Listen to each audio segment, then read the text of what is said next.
అమెరికాలో అందరూ ఇంతకాలం ఉన్నటువంటి ఆలోచనలు ఒక్కసారి మార్చడానికి మార్పిడి వెనకాల కారణం ఏంటి? ఎందుకంటే ఇప్పటిదాకా అమెరికాలో జరుగుతున్న గొడవ ఏంటి?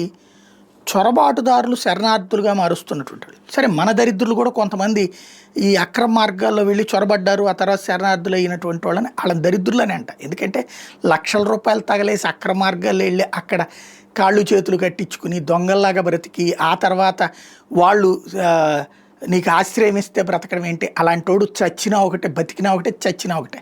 అట్లాంటి దరిద్రం ఏది? చొరబాటుదారులుగా వెళ్ళి ఆ దేశంలో చివరికి ఖైదీల్లాగైనా బతికిదాం, ఆ దేశంలో బ్రతకాలనుకునేటటువంటి వాడు అసలు భారతదేశానికి పుట్టినటువంటి శని. ఆ దరిద్రులు పోయారు. అట్లాంటి వాళ్ళని నేను సమర్థించను. వాళ్ళు దరిద్రులనే అనుకుంటా, వాళ్ళంత నీచులు లేరనే అనుకుంటా. లక్షలు తగలేసి అట్టా పోవాల్సిన కర్మ ఏంటి? అది పక్కన పెడితే మిగతాదంతా కూడా సమస్యలకి పాకిస్తాన్ నుంచి, ఆఫ్ఘనిస్తాన్ నుంచి, బంగ్లాదేశ్ నుంచి అట్లా ఇతర దేశాల నుంచి వచ్చినట్టు ముస్లిం శరణార్థులతో మొన్నటిదాకా సమస్య పడ్డారు వాళ్ళు. పాలస్తీనా వాళ్ళతో కావచ్చు, వీళ్ళందరూ కూడా. ఈవెన్ ఇజ్రాయెల్కి సహకరిస్తున్నప్పుడు కూడా దాడులు చేసింది వాళ్ళే. భారతీయులు ఎప్పుడూ దాడులు చేయలేదు, ఎవరి మీద దాడులు చేయలేదు. భారతీయులకు వచ్చిన ఒక దరిద్రం వల్ల ఏంటంటే ఈ మధ్యకాలంలో రాష్ట్రాల వారీగా అక్కడ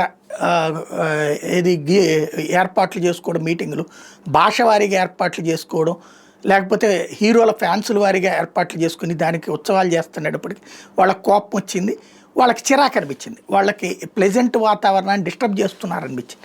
అది వేరు. బట్ అరాచకాలు చేసేది, దుర్మార్గాలు చేసేది ఇట్లాంటిదన్నీ పాత బ్యాచ్ కదా, ఇట్లా ఇతర దేశాల నుండి వచ్చినటువంటి వాళ్ళు కదా. వాళ్ళని కాదని అకస్మాత్తుగా భారత్ మీద ఈ ద్వేషం ఎందుకు పెరిగిపోయింది? సంథింగ్ ఏదో ఉంది బిహైండ్ ద స్క్రీన్.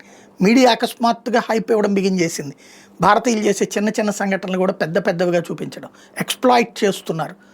అదే సందర్భంలో మీడియా, సోషల్ మీడియా ద్వారా విపరీతమైన హేట్ రేట్ అమెరికాలో పెంచుతున్నారు భారతీయుల మీద. మొన్నటిదాకా భారతీయుల గురించి పాజిటివ్ నుంచి అకస్మాత్తుగా ఎందుకు ఈ నెగిటివ్ వైపుకి వెళ్ళారు? ఈవెన్ ఆస్ట్రేలియాలో కావచ్చు, కెనడాలో కావచ్చు, ఇవన్నీ. దీని వెనకాల పాకిస్తాన్ కుట్ర ఉంటే అది ప్రపంచం మొత్తాన్ని అదేం చేస్తుంది, లెక్కనైతే పాకిస్తాన్కి అనుకూలంగా చేయించుకోలేదు. కానీ సంథింగ్ ఏదో కుట్ర జరుగుతుంది. అది సీరియస్గా ఆలోచించాల్సి ఉంది.